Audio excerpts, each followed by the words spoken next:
So now let us move on to another very important topic, which is the auto-regulation of blood flow with changing blood pressure.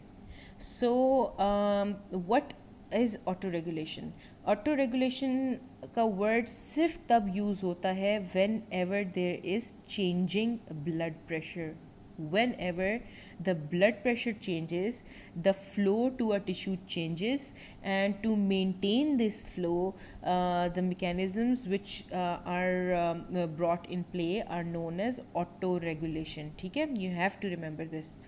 Now, whenever you are asked to explain the control of blood flow in local tissues or rapid control of blood flow, please make sure what you are being asked and how you are going to answer it.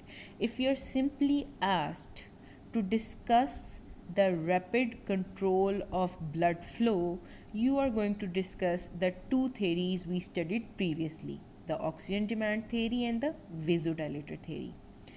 If you are being asked to discuss the rapid control of local blood flow with changing blood pressure, or if you are asked to explain the auto regulation of blood flow, इन दोनों में से कोई भी word use हो, if either auto regulation is used or the word changing blood pressure is used, now you are not going to mention those previous two theories. Now you are going to mention these two theories which we are going to discuss now.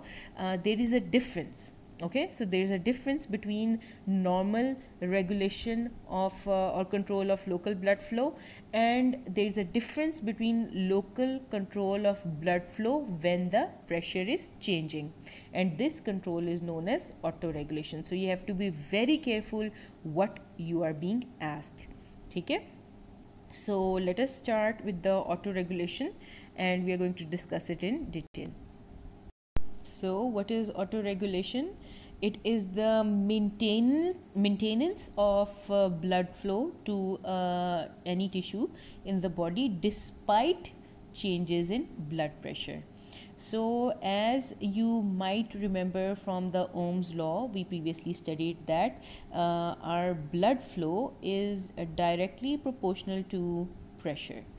So whenever the blood pressure increases, the blood flow increases, or whenever the blood pressure falls, the blood flow decreases. So we cannot allow this to happen, that every time there is a high blood pressure, the flow of blood to all tissues increases several fold. What would happen? We do not want the tissues to be flooded with blood. We need to control this blood flow. We cannot allow the blood flow to increase several folds every time the blood pressure increases. Nor can we allow the blood flow to decrease every time the blood pressure decreases. What would happen if the blood pressure decreases? Suppose you suddenly stand up and your blood pressure falls, and what would happen if your blood flow also decreases to your brain and to your heart and to your lungs and to different parts of your body?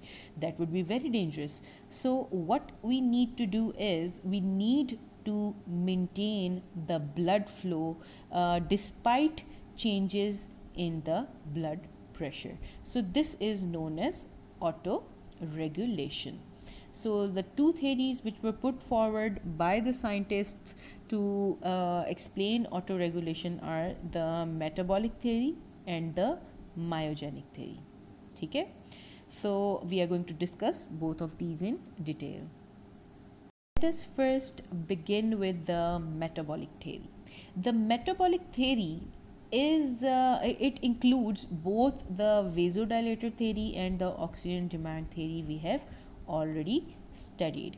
But what is important in the metabolic theory is it is going to begin with changes in arterial pressure. ठीक है, ये आपने याद रखना है कि whenever you are going to discuss either of the two theories of auto-regulation, you have to begin the whole explanation or the whole process with the increase in blood pressure. Whenever the blood pressure or arterial pressure changes, autoregulation begins. So the whole story must always begin with changes in blood pressure. So what would happen if there is a sudden increase in blood pressure? The blood flow would also increase. We do not want this blood flow to increase. We need to reduce it back towards normal. Isn't it so? Every time the blood pressure increases, the blood flow also increases several folds.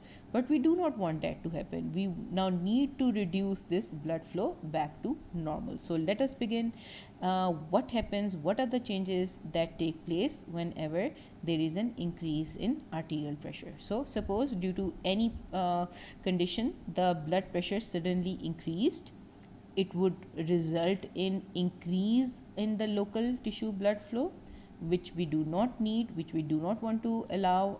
And what we would do is, what this increased blood flow would do is that it would increase the supply of oxygen and nutrients to the tissues. ठीक है, blood pressure बढ़ा जिसकी वजह से blood flow बढ़ा.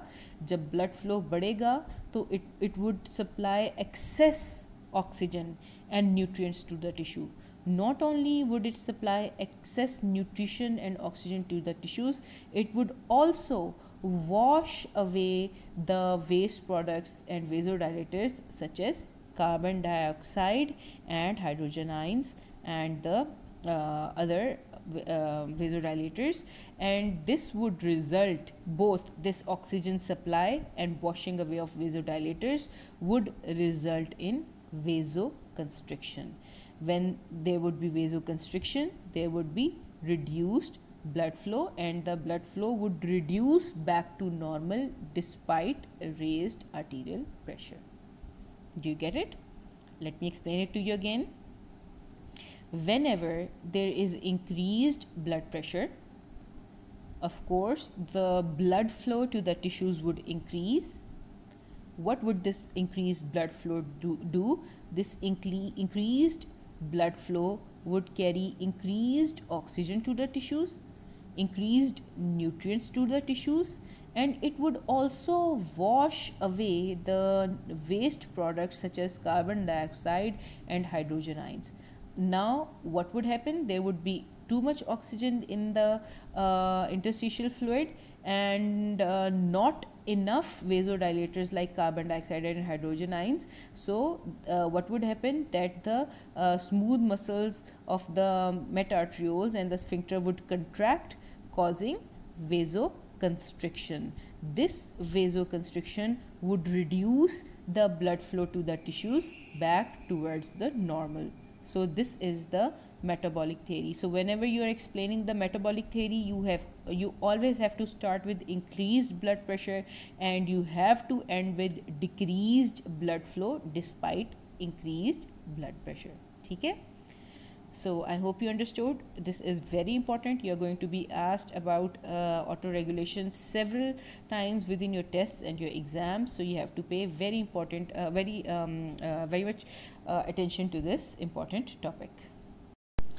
Or whenever the arterial blood pressure is going to fall, the sequence of events would be reversed.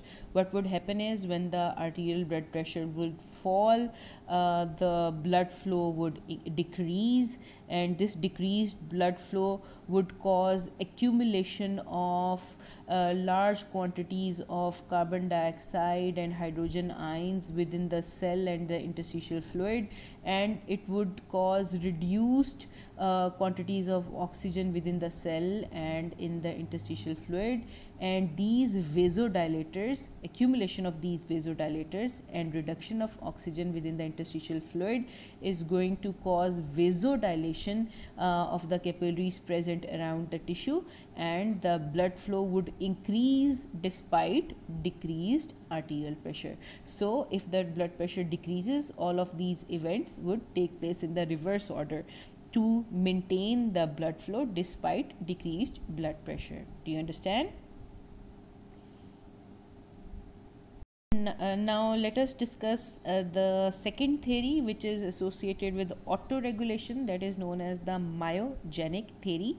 As the name indicates, myo means muscles, so it is related to the muscles. It has nothing to do with vasodilators, it has nothing to do with oxygen and nutrients. It is only concerned with the smooth muscles of the blood vessels.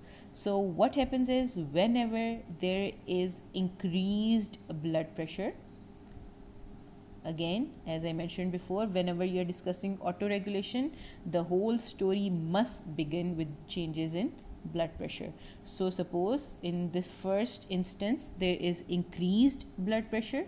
As we already know, when the blood pressure increases, the blood flow also increases. When the blood flow increases, you must remember that there is a stretch on the walls of the muscles, and as you already know that the walls of the vessels, and as you already know the walls of the vessels are made of smooth muscles. And it is an inherent property of smooth muscles that whenever they are stretched, they contract. Why is this so? That whenever a smooth muscle stretches, there is increased entry of calcium within the smooth muscle, and as you know, when the calcium enters within any muscle, it causes contraction. So this dilation of the arterioles causes the stretch of the smooth muscles of its walls, and calcium enters into the smooth muscles and causes constriction, and this constriction is now going to reduce the blood flow despite the raised arterial pressure. So let me explain again कि जब भी blood pressure बढ़ेगा, blood flow in that region would increase.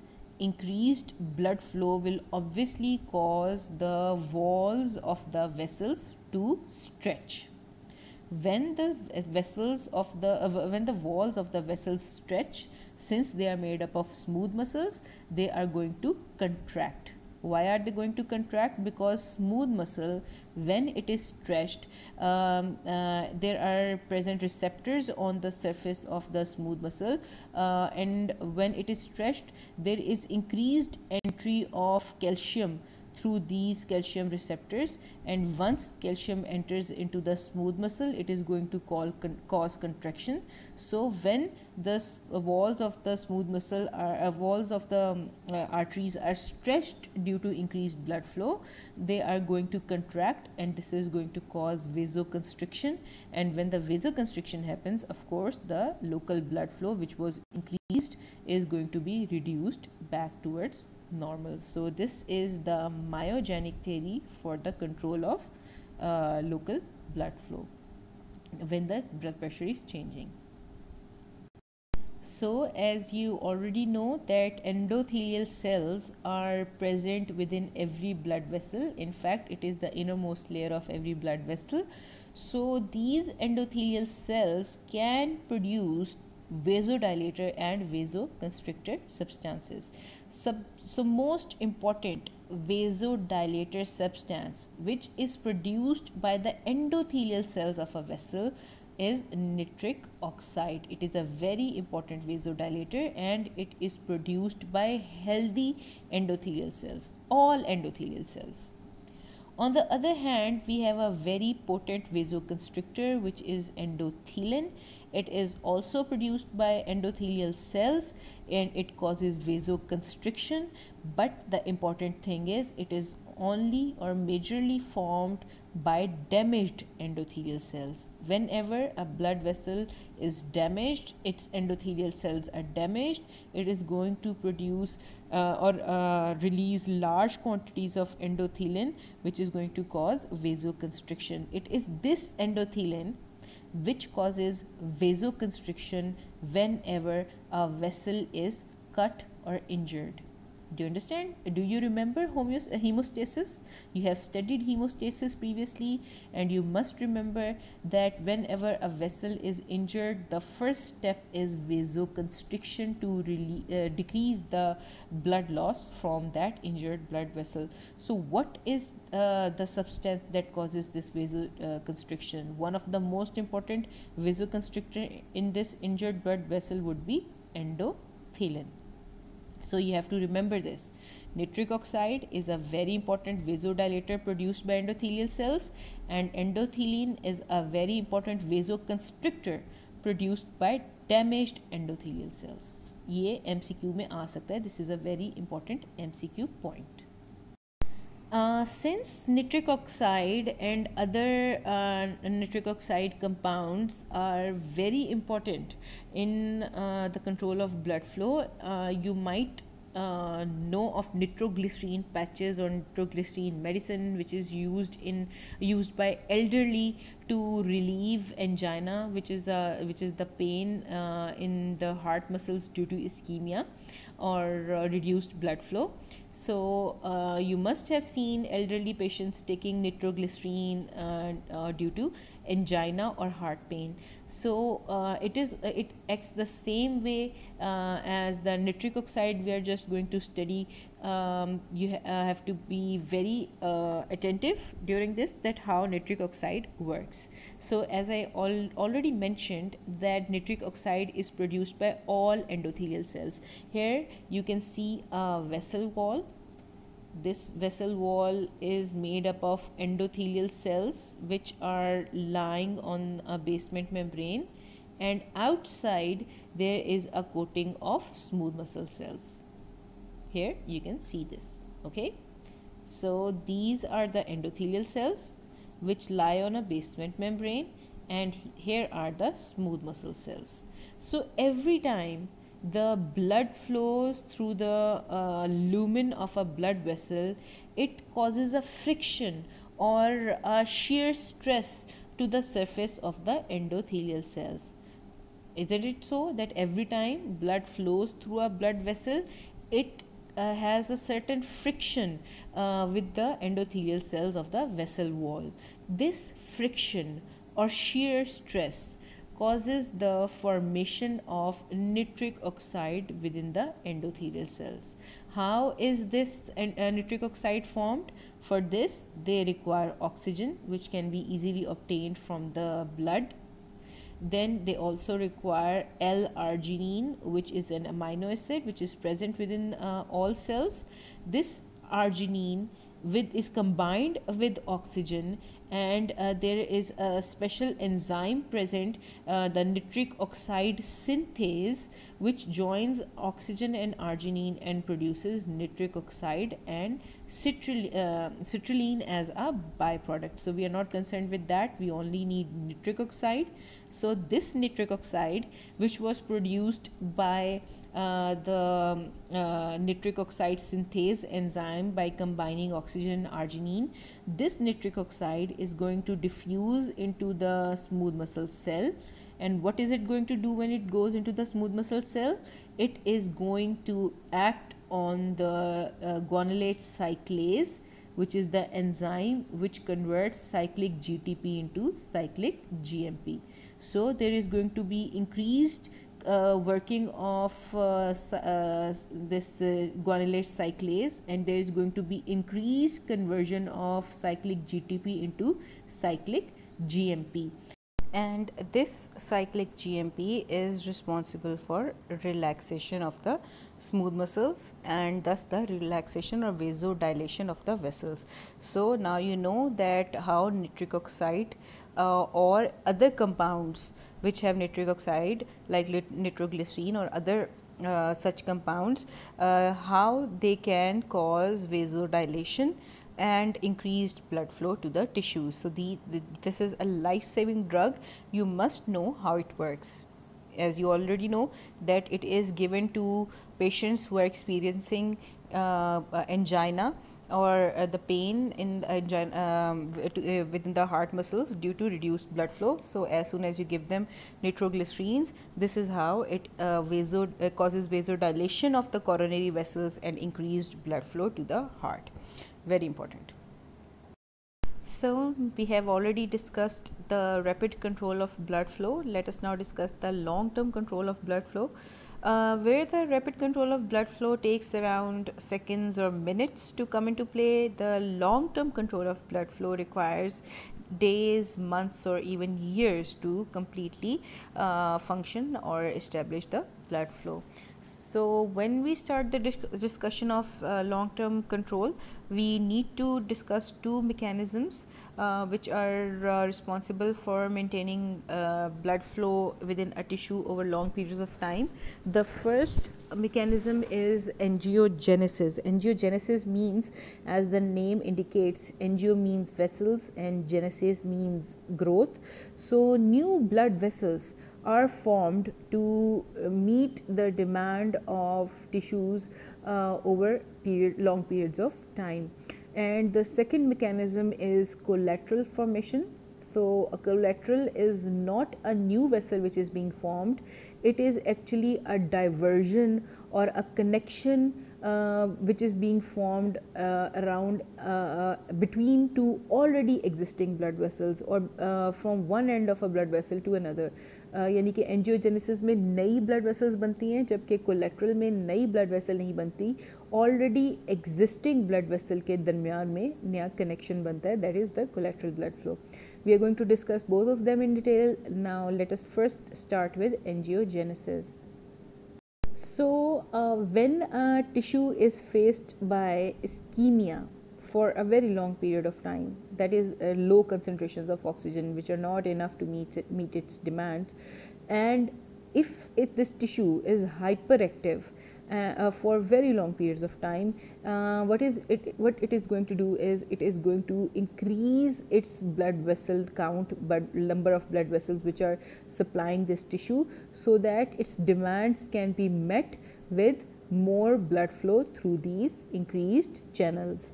So to form these new blood vessels, it requires some factors like the endothelial derived growth factor, which is known as EDGF, or fibroblast growth factor, or angiogenin. These are some secretions which are secreted by endothelial cells and platelets and so on to increase the formation of blood vessels within that area. To understand this, let us have a look at an experiment which was conducted on mice.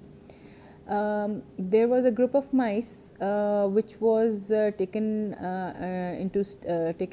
for the study, and the mice were daily given an electrical stimulus to a muscle in their leg which is known as the anterior tibialis muscle.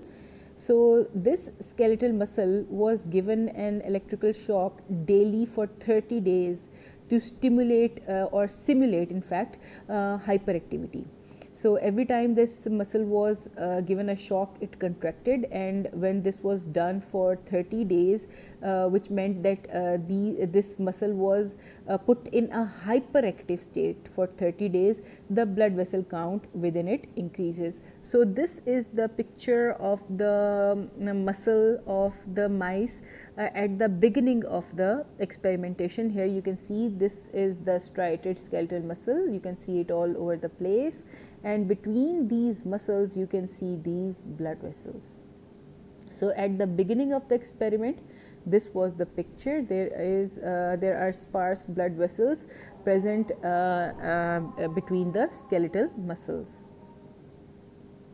So after daily stimulation of these skeletal muscles for 30 days, this is the picture at the end of the experiment. You see that the number of blood vessels within this skeletal muscle has greatly increased several folds to meet this high demand of these skeletal muscles. So these new blood vessels were formed in this tissue because this tissue was hyperactive artificially for 30 days. So this is an experiment which explains how hyperactivity for a prolonged period of time causes formation of new blood vessels in that tissue, or angiogenesis within that tissue. Same is the case if the tissues are exposed to hypoxia for a longer period of time, the blood vessels within that tissue increases. Also the people who dwell in a high altitude such as in northern areas of Pakistan, since they have lower oxygen tension up there, so the oxygen concentration within their environment and their lungs is decreased, and the oxygen being delivered to their tissues is decreased. So to get the normal amount of oxygen, these tissues increase their blood vessel count, or angiogenesis takes place within the bodies of these people, and there are increased blood vessels to meet this high demand of oxygen. The opposite is also true. If there is a high delivery of oxygen to any tissue for a prolonged period of time, the blood vessels within that tissue decrease due to disuse. Okay, so इसकी एक example ये है कि if a baby who is born prematurely and his lungs are not working, that baby is placed within an oxygen tent with 100% oxygen supply, 100% oxygen saturation supply. So this baby who has been put in an oxygen tent for around a month or so will experience decrease in its blood vessels all over the body, especially within its eyes.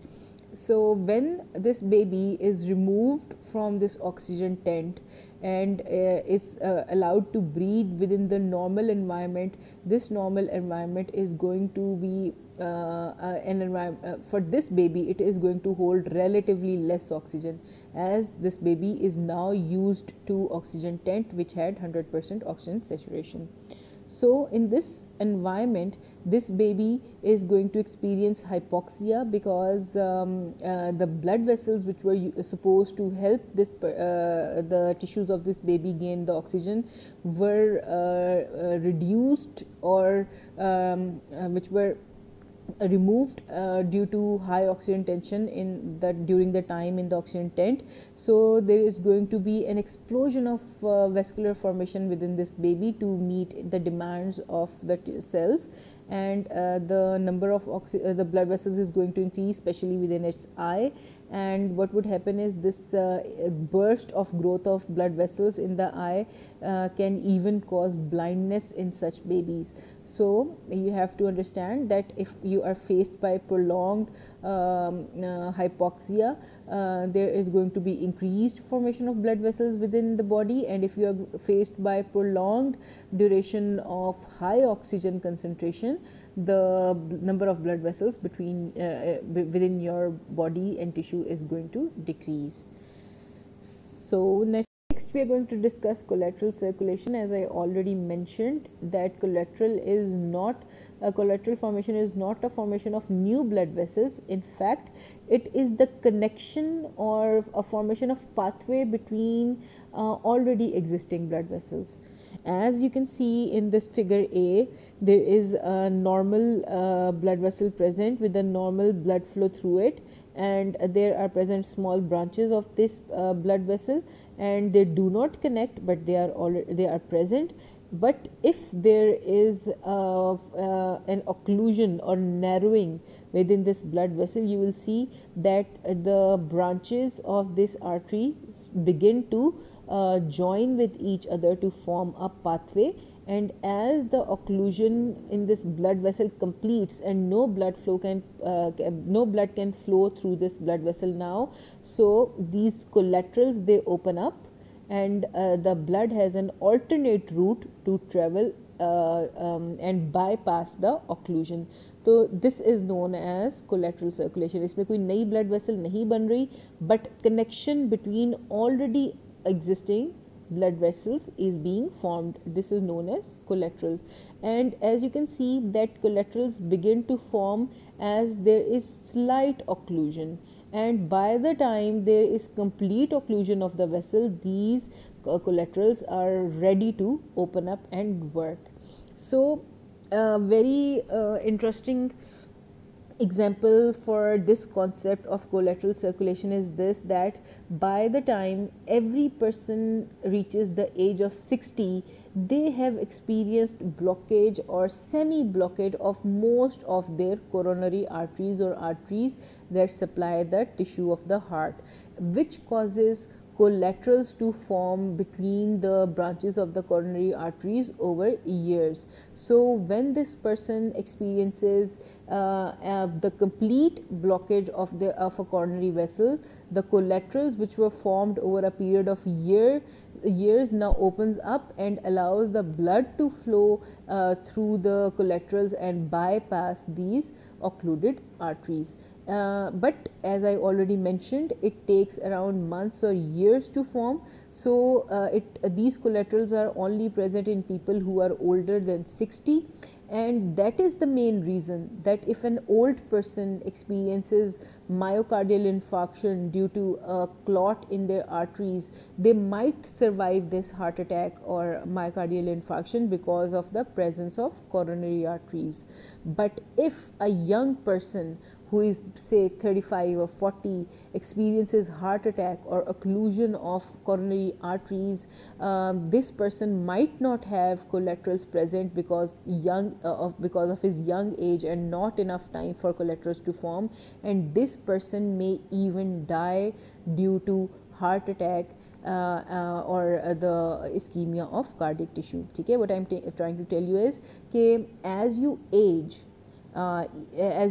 and you gain the age of 60 and above, your heart has experienced multiple small narrowings and occlusions, and it has had enough and ample time to form collaterals. ठीक है, जो 60 साल और उससे ऊपर के लोग हैं, उन्होंने उनकी through out the course of their life उनकी जो ब्लड वेसल्स हैं वो नैरो होती गई, लेकिन इसको ओवरकम करने के लिए उनकी कोलेट्रल्स बनती गई. And when they experience a heart attack और occlusion of a coronary artery, ये उनकी जो कोलेट्रल सर्कुलेशन है, this opens and allows the blood to flow and this saves their life.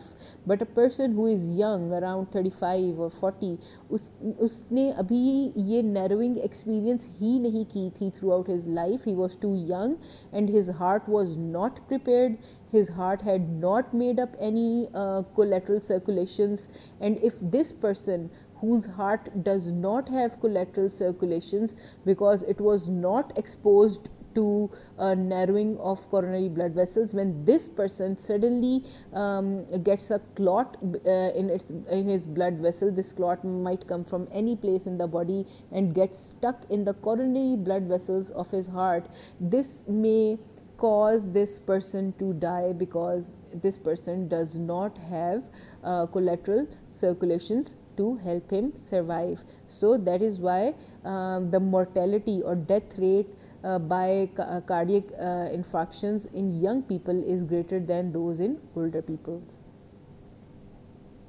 Let's now discuss the humoral control of circulation. What do you mean by humoral control?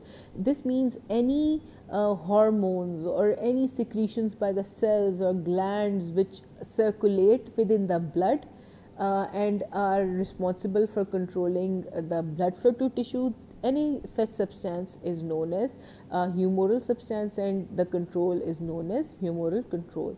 So we have a list of vasoconstrictors and vasodilators over here. So first at the top of this list should be norepinephrine, which is a sympathetic hormone which is secreted at the end of your sympathetic blood vessels and also secreted by the adrenal gland. So norepinephrine causes constriction of most vessels within your body. Epinephrine, which is also a sympathetic a hormone, and it is mainly secreted by adrenal glands and not much at the end of sympathetic blood vessels, also causes vasoconstriction of many vessels, but it may also cause vasodilation of some vessels such as blood vessels of the heart. Then we have angiotensin. It is also a very important vasoconstrictor produced by the kidney. Then, as already mentioned, we have endothelin, which is produced by damaged vascular endothelium, and it causes vasoconstriction. We have a very important and very potent vasoconstrictor, which is known as vasopressin or antidiuretic hormone. This is one of the most potent vasoconstrictors of the body. ठीक है, तो अगर heart का जिक्र ना हो और body का पूछा जाए कि बॉडी में सबसे पोटेंट वेजोकंस्ट्रिक्टर कौन सा है, then you are going to answer vasopressin. And if you are asked कि damaged एंडोथीलियम में से सबसे पोटेंट वेजोकंस्ट्रिक्टर कौन सा है, तो then you are going to mention endothelin. It is produced by damaged endothelium. As you also know that calcium ions cause constriction of smooth muscles, so calcium ions also cause vasoconstriction. Alkaline pH, which means reduced hydrogen ion concentration, also causes vasoconstriction. On the other hand, we have vasodilators. So the most potent vasodilator of heart is adenosine. We have already discussed this. Then another important vasodilator is histamine. As you already know that histamine is produced by mast cells and basophil cells during an allergic reaction, because it has an antibody on the surface, and when an allergen attaches to this antibody, it causes the mast cell or the basophil to rupture, and histamine is released, and it is this histamine which causes vasodilation during inflammation. We have already discussed inflammation and how swelling and inflammation occurs due to histamine. Serotonin also causes vasodilation of arteries, and it causes slight vasoconstriction of veins. Bradykinin is another substance of inflammation which causes vasodilation. Prostaglandins also cause vasodilation, and sodium, potassium and magnesium cause vasodilation as opposed to calcium ions which cause vasoconstriction. Also, as I mentioned before, that hydrogen ions are very potent vasodilators. So acidic pH and lactic acid or citric acid or acetic acid, any kind of acid, because it releases hydrogen ions, will cause vasodilation. Carbon dioxide is also a very potent vasodilator. So this is a list of vasoconstrictors and vasodilators. You must remember these names, and as I mentioned before, MCQ की लिहाज से you have to remember that endothelin is the most important vasoconstrictor of damaged endothelium. Vasopressin is otherwise the most potent vasoconstrictor in the body. Adenosine is the most potent vasodilator in heart. You have to remember all of this. So I hope you understood today's lecture. If you have any questions, please leave your questions or queries within the comment box, and also mark your attendance at the end of the lecture by writing your names and roll numbers in the comment box.